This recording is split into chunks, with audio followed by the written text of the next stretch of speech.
మీ అక్కను చూసావా? सांप की तरह लग रहा है. తను చనిపోవడానికి రెడీగా ఉంది కానీ క్యారెక్టర్ మాత్రం లూజ్ అవ్వలేదు. చేసిన తప్పు వల్ల ఆవిడిచ్చిన మాట నిలబెట్టుకోలేకపోయింది. ఇప్పుడు ఆ మాట నిలబెట్టే ఛాన్స్ వచ్చింది. నిలబెడతా. ఇక్కడికి రావాలన్నా వెళ్ళాలన్నా ఒకటే దారి.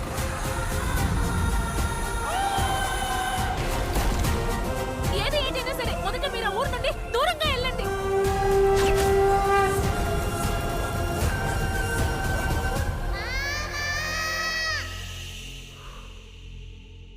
ప్రపంచానికి ప్రేమతో చెప్తే అర్థం కాదు, అదే వైలెన్స్తో చెప్తే